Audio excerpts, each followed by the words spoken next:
विद्यार्थी मित्रांनो, आपल्या या चॅनलवरती तुम्हा सर्वांचे स्वागत आहे. आज आपण वर्ग 10 पार्ट 2 भाग 2 मधील सिमिलॅरिटी समरूपता या चॅप्टर वरती परीक्षेच्या दृष्टीने खूप महत्वाचे असे काही प्रश्न पाहणार आहोत. तर यामध्ये आपण आज परीक्षेच्या दृष्टीने महत्वाचा जो काही पहिला प्रश्न जो आहे तो आज आपण इथे घेतलेला आहे आणि प्रत्येक प्रश्न आपला या व्हिडिओमधील खूप महत्वाचा आहे.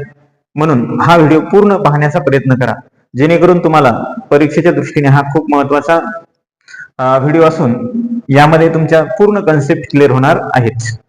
तर आपल्याकडे आपण घेतलेला जो काही आजचा पहिला प्रश्न आहे, कंप्लीट द ऍक्टिव्हिटी. यामध्ये आपल्याला एक आकृती दिलेली आहे की LMN हा एक त्रिकोण आहे आणि त्याची जी काही ही हाईट दिलेली आहे आपल्याला, लंब हाईट P, LP आणि हा एक छोटा आहे MDN, त्याच्यामध्ये DQ ही त्याची उंची दिली. तर सिमिलॅरिटी मध्ये आपल्याला त्रिकोणाचे क्षेत्रफळ, एरिया ऑफ ट्रायंगल या फॉर्म्युल्यानुसार आपल्याला ते सोडवावं लागतं की 1/2 गुणिले बेस इंटू हाईट, मग पाया आणि उंची. कारण एरिया काढत असताना आपल्याला पाया आणि उंची महत्वाची इथे आहे. मग इथे आपल्याकडे दिलेलं आहे की एरिया ऑफ ट्रायंगल LMN. आता LMN मध्ये आपल्याला काय करायचं आहे की बेस आणि हाईट घ्यायची आहे. मग जो काही LMN आहे त्याचा जो बेस आहे तो बेस काय आहे, हा एवढा आहे, म्हणजेच MN आहे. मग इथे आपण काय घेणार, M आणि N. त्याच्यानंतर या त्रिकोणाची जी काही आपली उंची जी आहे तर ती आपली LP याने दाखवलेली आहे. मग इथे आपण LP घेऊ. तर त्रिकोण LMN मध्ये आपण पाया आणि उंची त्याची घेतलेली आहे. यानंतर आपला DMN मध्ये आपल्याला तेच बेस आणि हाईट आपल्याला घ्यायची आहे. मग MDN मध्ये हा बेस तोच आहे, कोणता, MN. इथे MN घेऊ. त्यानंतर जी काही MDN ची हाईट दिलेली ही DQ दिलेली, म्हणजेच DQ झालं. आता इथे आपल्याकडे काय करायचे की आपण या दोन गोष्टी घेतल्याच्या नंतर आपल्याला इथं MN इक्वल दिसतं, म्हणजे हा बेस इक्वल आहे. मग आपण इथे लिहू की इक्वल काय आहे, बेस, इक्वल बेस. हे कॅन्सल केल्याच्या नंतर आपल्याकडे काय शिल्लक राहिले, तर आपल्याकडे LP आणि DQ एवढा भाग आपल्याला शिल्लक राहिलेला आहे. बस एवढंच आपल्याला करायचं आहे. यानंतर ही एवढीच ऍक्टिव्हिटी अशा पद्धतीने हे सोडवायचं. फक्त आपल्याला लक्षात काय ठेवायचं की एरिया ऑफ ट्रायंगलचा जो काही फॉर्म्युला आहे, बेस इंटू हाईट, यानुसार तो सोडवायचा. यानंतर आपण दुसरा प्रश्न पाहू. तर या महत्वाच्या प्रश्नामध्ये आज आपण क्वेश्चन नंबर दुसरा घेतलेला आहे की इन फिगर, आकृतीमध्ये BC परपेंडिक्युलर AB टाकलेला आहे आणि AD परपेंडिक्युलर AB. म्हणजे हा जो काही BC आहे हा लंब आपल्याला AB वरती टाकलेला दिसतो आणि हा AD हा सुद्धा लंब कशावरती टाकलेला आहे, AB वरती टाकलेला आहे. आणि इथे आपल्याला फाइंड करायचं की एरिया ऑफ ABC आणि ADB. म्हणजे आपल्याला हा एक त्रिकोण ABC दिलेला आहे आणि हा एक त्रिकोण दुसरा ADB दिलेला आहे. मग इथे आपल्याला फक्त हे 4 आणि हे 8 दिलेलं आहे. त्यावरून आपल्याला याचे गुणोत्तर काढायला इथे सांगितलेले आहे. मग आपण उत्तरामध्ये काय करायचे अगोदर, की आपल्याला जी काही माहिती दिलेली आहे, काय दिलेलं आहे की BC परपेंडिक्युलर AB आणि AD परपेंडिक्युलर BB. हे घेतल्याच्या नंतर जे काढायचे ते घेऊ. मग एरिया ऑफ ट्रायंगल ABC आणि एरिया ऑफ ट्रायंगल ADB बरोबर.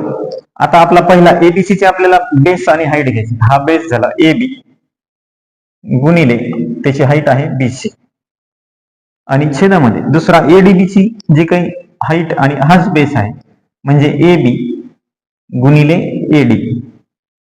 इथं जर पाहिलं तर AB कॉमन सारखा आहे, म्हणजे आपला बेस इक्वल आहे, म्हणून इथे सुद्धा आपण इक्वल बेस यानुसार हे घेऊ शकतो की इक्वल बेस. इथं बेस कॅन्सल झाला, मग उरली आपली हाईट. मग काय, BC छेदामध्ये AD बरोबर. आता BC ची किंमत आपल्याला 4 दिलेली आहे आणि AD ची किंमत किती आहे, 8 आहे. मग भागाकार करा, 4 1 4, 4 2 8, म्हणजे 1/2 आलेलं आहे. म्हणजे जो काही आपल्याला प्रश्न विचारलेला आहे तर त्याचं जे काही गुणोत्तर असेल ते किती आलेलं आहे, 1/2. हे आपलं उत्तर आपल्याला मिळालेलं आहे. फक्त आपल्याला हाईट आणि बेस यानुसार हा प्रश्न सोडवता येतो. यानंतर पुढील प्रश्न आपण यामध्ये महत्वाच्या प्रश्नामध्ये आज आपण तिसरा प्रश्न घेतलेला आहे की इन द फिगर आकृतीमध्ये A B parallel C D parallel EF म्हणजे ए बी सी डी आणि ईएफ हे पॅरलल दाखवलेलं आहे आणि त्यांच्या किमती आपल्याला इथे दिलेल्या आहेत. तर आपल्याला इथे डीएफ फाइंड करायचं म्हणजे हा भाग आपल्याला इथे काय करायचा शोधायचा आहे. मग जर आपण अशी आकृती पाहिली तर आपल्या एक लक्षात यायला पाहिजे की ही three property of three parallel lines ची ही प्रॉपर्टी आहे. मग आपल्याला त्यानुसार हा प्रश्न सोडवता येतो. मग आपण असं घेऊया की A B parallel C D parallel EF by property of three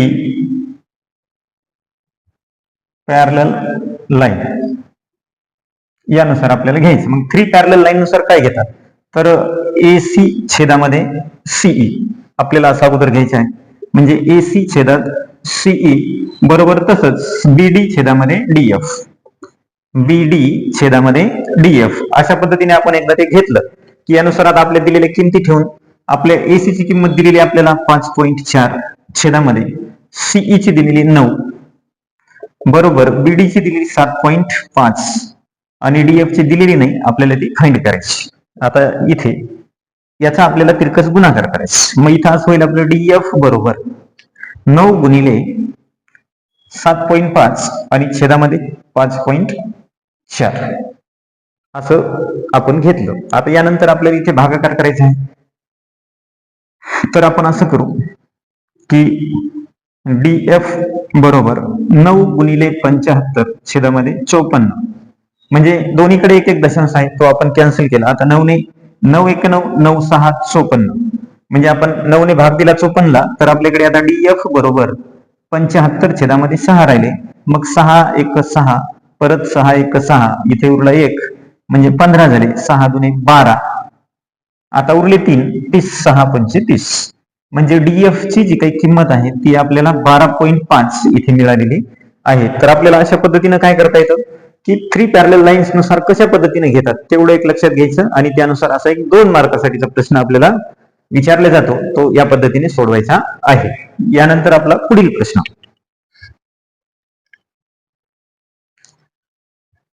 आपण या महत्वाच्या प्रश्नामध्ये क्वेश्चन नंबर 4 घेतलेला आहे की इन ट्रायंगल MNP मध्ये NQ is a bisect of angle N आणि बाकी किमती दिलेल्या आहेत.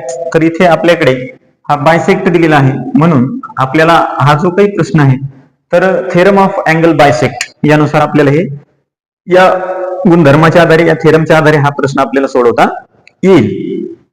मग हा प्रश्न सोडवत असताना आपल्याला काय करायचं अगोदर की दिलेली माहिती काय आहे तर इन ट्रायंगल MNP त्यामध्ये NQ is a bisect of angle N हे झालं. मग आता आपण अँगल दाखवलेला आहे म्हणून आपण इथं त्याच पद्धतीने म्हणजेच by theorem of angle bisect यानुसार हा प्रश्न आपल्याला सोडवायचा. मग आता अँगल बायसेक्ट नुसार आपल्याला काय करावं लागतं की जर समजा आपण असं घेतलं की MN छेदामध्ये NP असं यायचं म्हणजेच MN छेदामध्ये NP बरोबर. आता आपण सुरुवात इथून केलेली होती आणि इथं आलो मग परत इथून इकडे या. आता MQ छेदामध्ये QP MQ छेदामध्ये QP अशा पद्धतीने आपल्याला यायचं आहे. जर समजा आपण असं आलो हे असं गेलो असं आणि परत असं आलो तर मग आपले चुकण्याचे चान्सेस आहेत. म्हणून आपल्याला असं नाही येता ज्या मार्गाने आपण सुरुवात केली तर इकडून इकडे यायचं. आता आपण याची किमती ठेवून देऊ. MN ची किंमत आपल्याला 5 दिलेली छेदामध्ये NP आपल्याकडे 7 आहे MQ 2.5 आहे आणि QP ला QP आपल्याला QP फाइंड करायचे आहे. मग आता आपण हा तिरकस गुणाकार करून घेऊ. QP बरोबर 7 गुणिले 2.5 आणि छेदामध्ये 5. आता काय करायचे आपल्याला भागाकार करून घ्यायचा. 5 1 5 5 5 25 म्हणजे 0.5 झाले. नंतर QP बरोबर 7 गुणिले 0.5 7 5 35 म्हणजे QP बरोबर हे 35 आले 1 न दशांश आहे म्हणून 3.5 आपल्याला QP ची किंमत इथे निघालेली आहे. तर एक साधारण आपला हा एक आता आपण पाहिलेला ज्या काही आपल्या कन्सेप्ट आहेत त्यामधला आपला हा तिसरा आहे की आपण अगोदर त्रिकोणाच्या क्षेत्रफळाचा पाहिला, त्यानंतर 3 पॅरलल लाईन आणि त्यानंतर आता आपला होता हा अँगल बायसेक्ट थेरम. तर यावर जर आधारित प्रश्न असेल तर अशा पद्धतीने सोडवायचा. यानंतर आपण आता क्वेश्चन नंबर 5 बघू.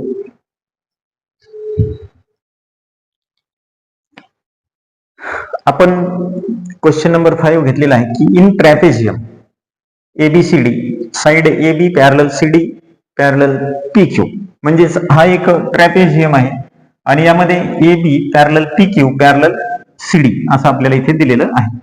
अशा टाईपचा जर प्रश्न असेल तर आपल्याला एक लक्षात घ्यायचं की हा 3 पॅरलल लाईन हा काय आहे, 3 पॅरलल लाईनचा प्रश्न आहे. मग त्यानुसार आपल्याला हा प्रश्न सोडवायचा आहे. मग आपल्याला काय करायचं आता की जो काही दिलेला आहे उत्तरामध्ये in trapezium ABCD AB parallel PQ parallel CD by 3 parallel line by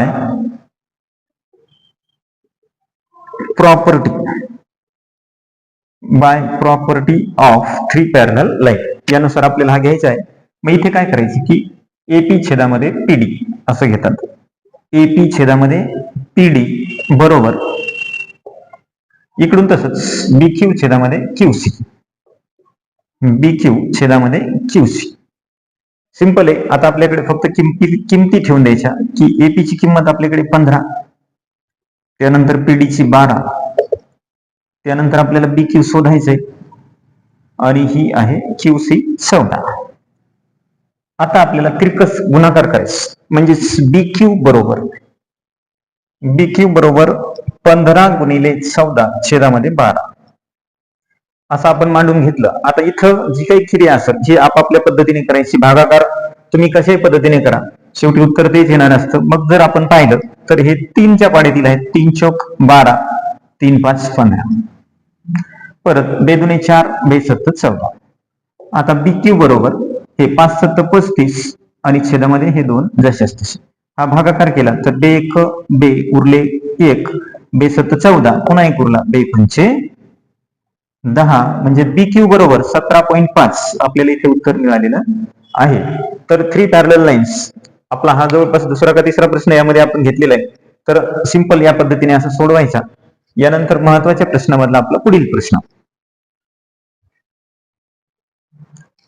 तर महत्वाच्या प्रश्नामध्ये क्वेश्चन नंबर 6 आपण घेतलेला आहे की आपल्याला इथे आकृतीमध्ये माहिती दिलेली की MNP मध्ये NQ आणि 25 40 14 आणि आपल्याला QP काय करायचे इथे शोधायचे आहे.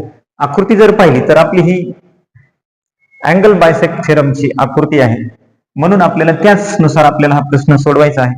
मग आपण in triangle MNP NQ is a bisect of MNP. Angle MNP चा हा बायसेक्ट आहे, म्हणून मग by theorem of angle bisect मग काय करायचं इथे MN छेदामध्ये NP, MN छेदामध्ये NP बरोबर MQ छेदामध्ये QP, MQ छेदामध्ये QP असं घेतलं. यानंतर आपल्याला काय करायचे किमती ठेवून द्यायची. मग MN ची किंमत आपल्याकडे 25 आहे, NP ची 40 आहे, MQ 14 आणि QP जशाच तसं, कारण आपल्याला फाइंडच QP करायचं आहे. मग आता QP आता आपण याचा तिरकस गुणाकार करू. मग QP बरोबर 40 गुणिले 14 छेदामध्ये 25. आता आपल्याला भागाकार करायचा आहे. 40 आणि 25 हे 5च्या पाड्यात येतात, म्हणून 5 5 25, 5 8 40. आता QP बरोबर इथे भाग जात नाही, म्हणून अगोदर 8 आणि 14चा गुणाकार करून घेऊ. 8 गुणिले 14 छेदात 5 बरोबर 8 चौक 32 ला 2 हातचे 3 आले, 8 1 8 आणि 3 11, 112 छेदामध्ये 5.